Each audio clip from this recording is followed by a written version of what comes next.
Alright guys, so I'm going to be doing a review of Captain America, Sentinel of Liberty, Volume 1, Revolution. I'm just going to call it, probably in the video, Captain America, Sentinel of Liberty.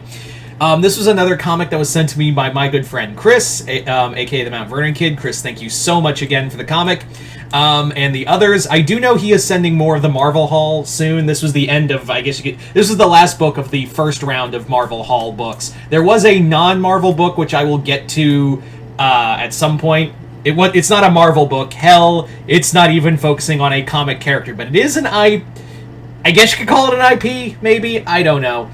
Anyway, so, what is Captain America Sentinel of Liberty? Captain America Sentinel of Liberty was part of Colin Kelly and Jackson Lanning's Captain America event. Because this whole book is an event, because it all led up to Captain America Cold War, and it was and also subsequently the Thunderbolts book that Lansing and Kelly are working on now.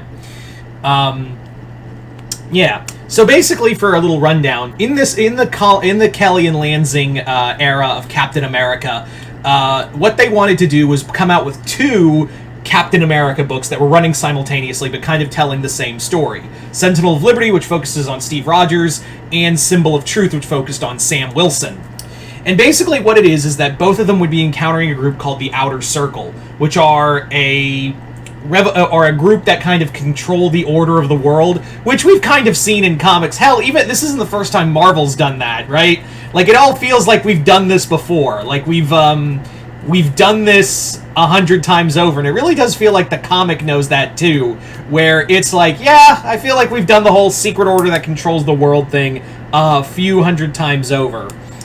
But anyway, I really do like the Captain America Zero issue, which has some spectacular art from some spectacular art, and just has Steve and Sam teaming up to battle Arnim Zola, who's turning people into dinosaur Arnim Zola versions of himself. Because fuck you, that's why.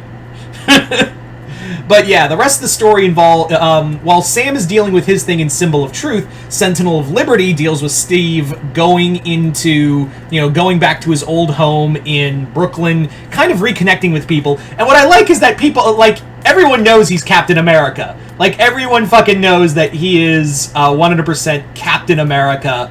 And people are just like, oh, hey, Steve. Like, people know and, like, have these conversations with Steve Rogers. He makes friends with a little kid named Amari. He also goes to an art class for a community college.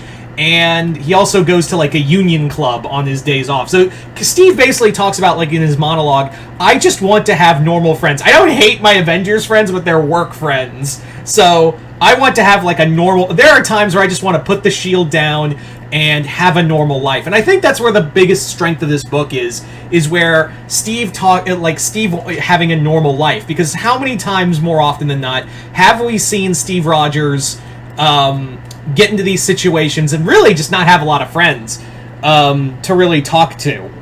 But speaking of friends, this has a lot of Winter Soldier in here, where we find out that the Winter Soldier was actually being manipulated by the Outer Circle, which I'm sure will be retconned later to be like, I don't know, some other secret organization that controls the world. I don't know. That feels like a running thing that yeah. Yeah. The story itself is actually really good. While it is kind of an old thing of, like, secret societies and whatnot, it is a really cool idea, because for this version, the Outer Circle's trying to, like, accost Captain America's symbol and make him, and they want to, like, roundabout way make Captain America theirs and basically say everything you've done, it's because we allowed it, and everything that went against our rules were all taken care of secretly by Bucky. The villains themselves are pretty neat. The creature, which I believe was called Redacted, was a pretty cool, neat thing of being made of vibranium. It looked like one of the creatures from... He looks like one of the creatures from A Quiet Place if he was dunked in adamantium. It's a pretty neat idea. The action sequences are all like these big 2-page splashes, and they're neat, but it does kind of leave that, yeah, this was meant more for talking about stuff. Hell, like, when Cap goes, after learning that, like, maybe the shield was the Outer Circle's idea, never America's idea, he, like, asks, like, what does the shield mean to you, to a lot of his people, to a lot of his normal friends in, like, art class. They're like, they have a lot of see visions of it. Like some call it like it's a symbol that like we don't hate you, Cap, but like that symbol represents an America that abandoned us. And there's also like another guy who said like, do you really think like like this? They had some thoughts on capitalism. Let me tell you, Lansing and Kelly have some thoughts on capitalism and socialism in here. Not to go too into that, but like yeah, they have some thoughts. I will also say that like the ending involving because you probably know by now, the series is already over. That at the end of this, Bucky becomes the new leader of the Outer Circle because he thinks that like his way can like shape the world rather than just shutting it down, and it permanently damages things between him and Steve. It's a heartbreaking moment. It's very much a heartbreaking moment that hopefully because at the moment I'm like, man, this doesn't feel like Bucky at all. But at the same time, these guys actually do their homework and keep legit tabs on all of Captain America's stuff. They even reference the time Bucky was the man on the wall post Original Sin, which I was like, all right, I'm surprised anyone remembers Original Sin. But yeah. So all in all, this is a pretty awesome start to this era. I really want to get all the books and all the way leading up to Cold War because it all feel like both Symbol and Sentinel are really just that. They're all just one big thing to lead to a Captain America-centric event, Cold War.